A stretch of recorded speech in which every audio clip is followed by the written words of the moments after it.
Masters Sets, the 100% reprint sets of Magic the Gathering intended to make previously unaffordable game pieces more accessible to the many Magic the Gathering players of this great game. This is a time where there are no top 5 best new cards for Standard, what's Standard, or Modern, because these cards already exist and they've been reprinted. What is there to say about Commander Masters? Other than the fact that it's way too expensive, and there is something to be said for when a reprint set is more expensive than the cards that is reprinting in the set, but that is another video. But speaking of too expensive, have you seen the prices on the Commander Masters precons? These are where the original card designs are, and many Magic the Gathering players may be finding them to be too high for their wallets. What if you were to look within these brand new card designs of the all reprint set and say, what are just a few of the best new Commander cards that I could pick up as singles for my decks? Well, presented here are the top new Commander designs from Commander Masters precons. Remember, folks, the phrase buy singles has never been more real or more relevant,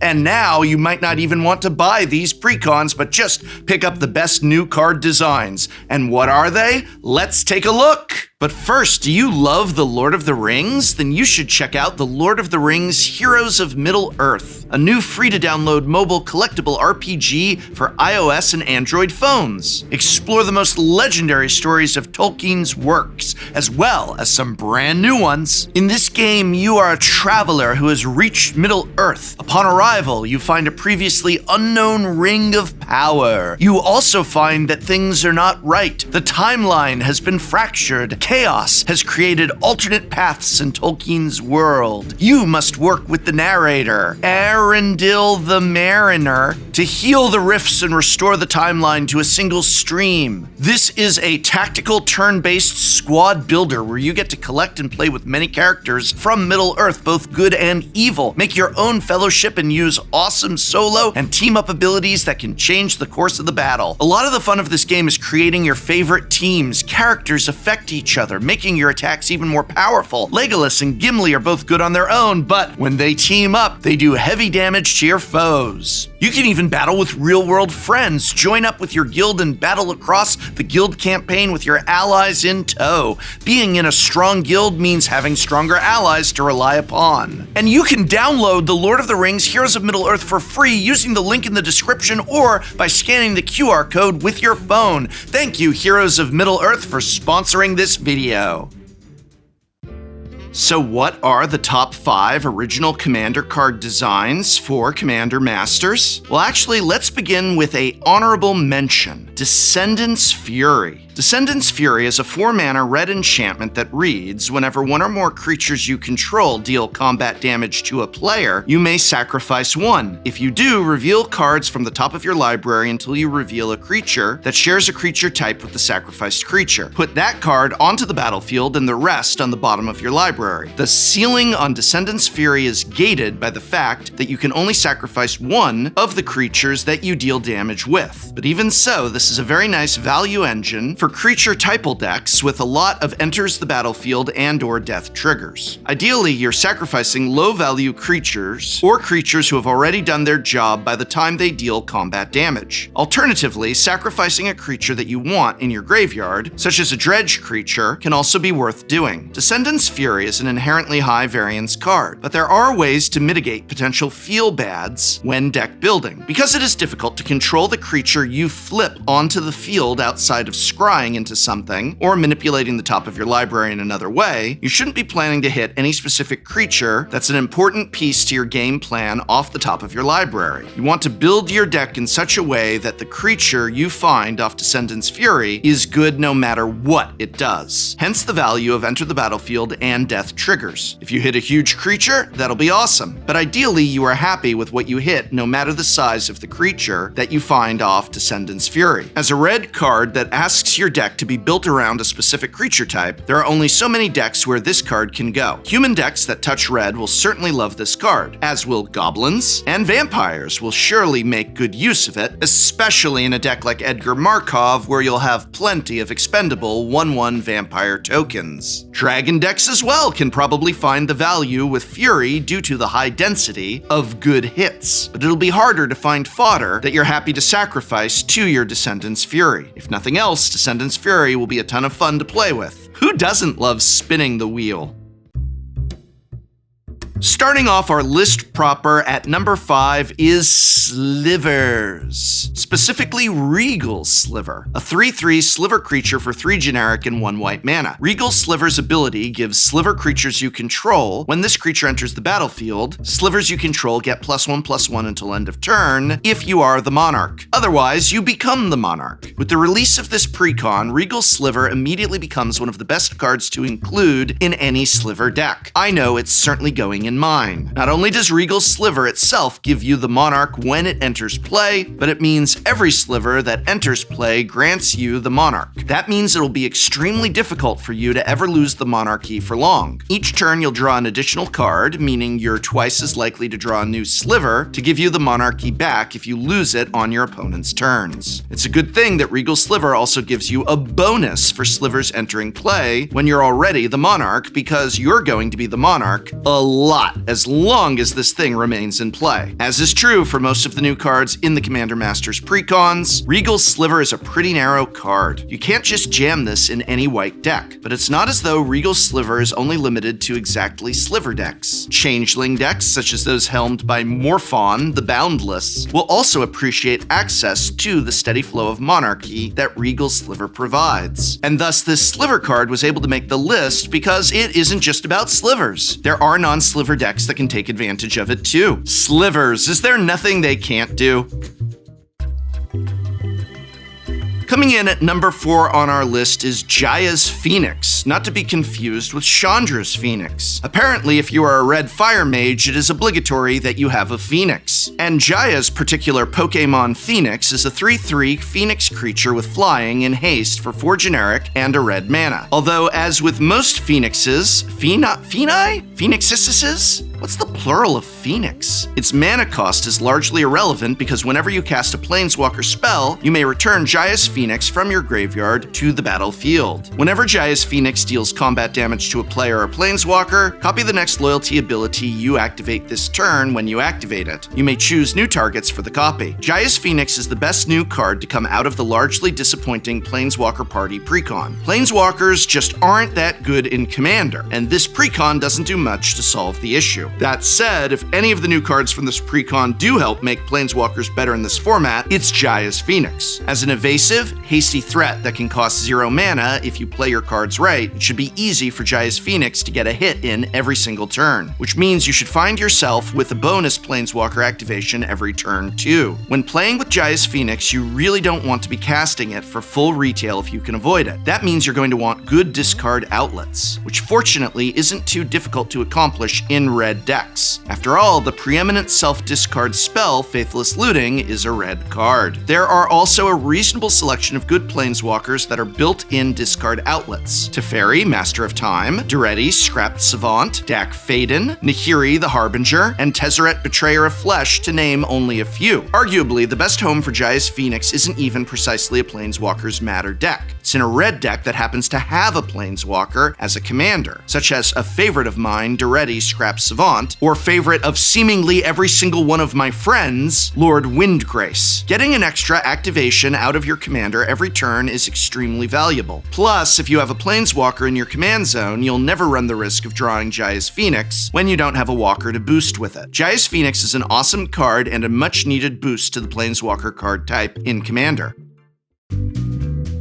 The number 3 best new Commander design in Commander Masters is Abstruse Abstruse Archaic. Abstruse Archaic, I don't know. Don't do the whole, weren't you an English major? Yeah, I majored in poetry, all right, not pronunciation. Anyway, Archaic is a 4-mana, 3/4 colorless avatar creature with vigilance. Archaic also has an activated ability. Tap it and pay 1 generic mana to copy an activated or triggered ability you control from a colorless source. You may choose new targets for the copy. Archaic is awesome not just within the context of an Eldrazi deck, or even just within a colorless deck. It's awesome in any deck that has a plethora of colorless abilities worth copying. It can't copy mana abilities, but it can copy the following abilities. Skull Clamps draw 2 death trigger, not to mention Herald Horn's upkeep trigger, and also Aetherflux Reservoirs pay 50 life to deal 50 damage ability. You might also use it with Isochron Scepter's activated ability, and also Sword of the Animist's land search attack ability. Solemn Simulacrums enter the battlefield and death trigger will both be applicable here, as well as the on-hit trigger for all 10 swords of X and Y, Mishra's Bauble, Urza's Bauble, Ichor Wellspring, Mind Stone, Commander's Sphere, Hedron Archive, Smuggler's Copter, Mask of Memory, need I go on? Suffice it to say that the list of abilities that can be copied is very, very long. But there's an entire card type of colorless permanents that I didn't mention here. Lands. That's right, lands are colorless. Even if the land itself taps for colored mana, you still can't copy their mana abilities, but let's run through some land abilities you can copy. Boseiju, Otawara, Takenuma, Strip Mine, Wasteland, Urza's Saga, all the Hideaway Lands, Inventor's Fair, Karn's Bastion, Field of the Dead. It just goes on and on. Valakut, all the Cycling Lands, all the Horizon Lands, Castle Lochthwain, Bajuka Bog, Gavany Township, all the Throne of Eldraine Common Lands, from the Mystic Sanctuary cycle, Rogue's Passage. Okay, you get the idea. Oh, and wow, I almost forgot. Every single fetch land, including Evolving Wilds, in Terramorphic Expanse, in Ash Barrens, and Krosan Verge, in Myriad Landscape. That's right, Archaic can be a ramp spell, copying your fetch land's sacrifice ability, meaning you can sacrifice a flooded strand, hold priority, then copy the ability to put 2 islands or plains onto the battlefield. Granted, at 4 mana, there is a reasonably steep initial investment here, but once you've activated this thing a couple of times, you'll make up for that investment with ease. Oh, and since it has vigilance, you can even attack for 3 first before you activate its ability. Sure, why not?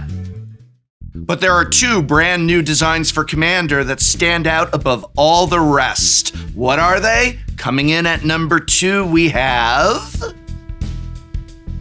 The second best new card design to come out of the Commander Masters precons is Composer of Spring. Composer of Spring is a 1/3 Satyr Bard creature for 1 generic and 1 green mana. Composer of Spring has Constellation. Whenever an enchantment enters the battlefield under your control, you may put a land card from your hand onto the battlefield tapped. If you control 6 or more enchantments, instead you may put a creature or land card from your hand onto the battlefield tapped. At 2 mana, Composer of Spring is an excellent mana accelerant for the early game that effortlessly scales onto the late game as you accrue more and more enchantments. Once you have 6 enchantments in play and you're able to start putting creatures into play off of Composer of Spring, things will get out of hand very quickly. If the creature you put into play off of Composer of Spring is itself an enchantment, Composer of Spring will trigger again, allowing you to put another creature into play which, if it's also an enchantment, will again trigger Composer of Spring, and so on and so forth. If you have something like a Setessan Champion or an Eidolon of Blossoms on the battlefield, those enchantment creatures you put into play will also draw cards, which means they could draw you into more enchantment creatures to put into play off Composer of Spring. Composer of Spring is nothing short of amazing in Enchantress decks, which also never run out of cards but do find themselves gated on how much mana they have access to. Enchantress decks are known for their high density of permanents that read, whenever you play an enchantment, draw a card, which means given that most of these decks tend to play a lot of enchantments, almost every spell they cast nets them an additional card. Once these decks stack up a couple of instances of these Enchantress effects, they tend to find themselves with far more cards in hand than they know what to do with, or that they even have mana to cast if they did. By providing a consistent source of mana ramp for the earliest turns in the game, Composer of Spring solves that issue, and if you ever somehow find yourself with too many lands, not that I think that's even such a thing, pivots into giving you a burst of extra creatures instead. That kind of flexibility and scale into the late game is incredibly valuable for a 2-drop to bring to the table.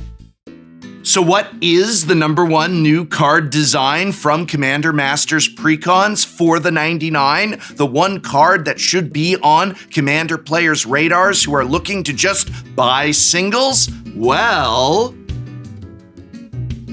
without a doubt, the #1 best new card from Commander Masters is For the Ancestors. For the Ancestors is an instant that costs 2 generic and 1 green mana and reads, choose a creature type. Look at the top 6 cards of your library. You may reveal any number of cards of the chosen type from among them and put the revealed cards into your hand. Put the rest on the bottom of your library in a random order. For the Ancestors also has flashback for 3 generic and a green mana. For the Ancestors is a phenomenal card on rate.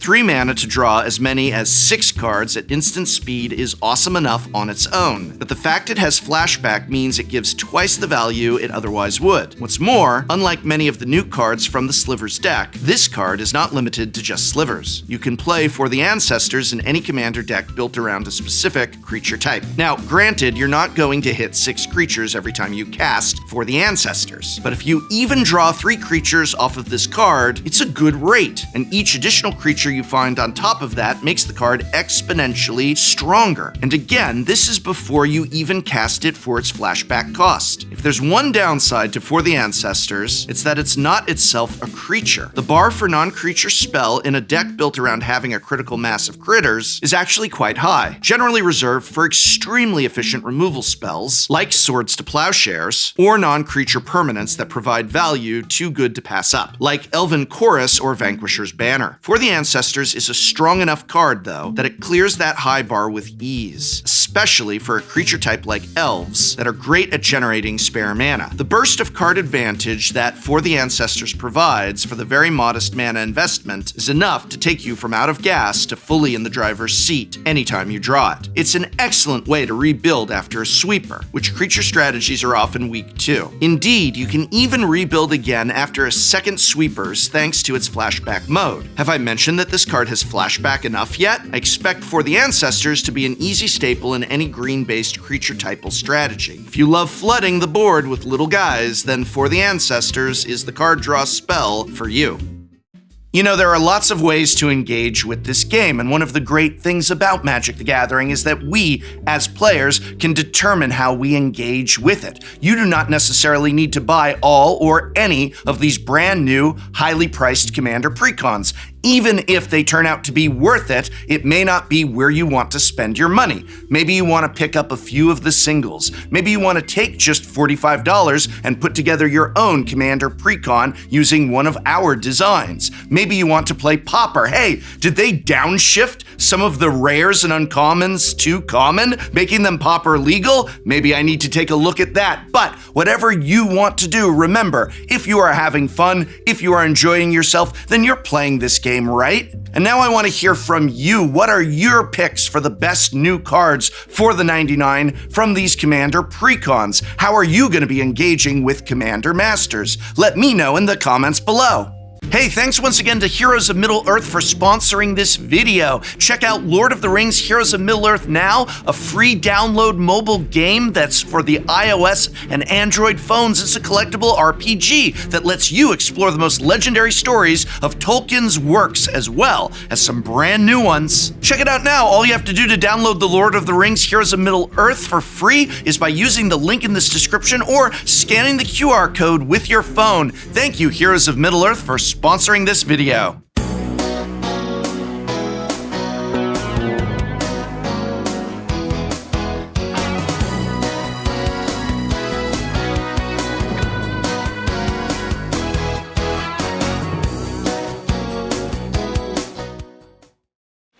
Next time on Shuffle Up and Play.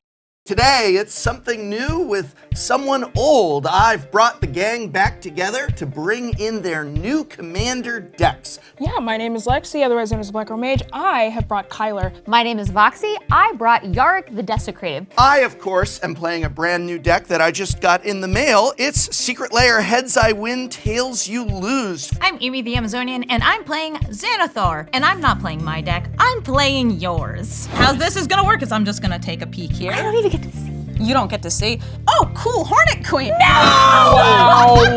Draw your attention to the fact that I have mined the battlefield. You don't have red mana. I didn't have to draw her attention to that. What does the divinity counter do? I don't know. What? I don't care. I'm going to destroy target artifact, whatever profs thing is that you stole. Hey, that was mine. You're welcome for giving it back. But it's in my graveyard. Pass it. Well, you're welcome. Pass the turn.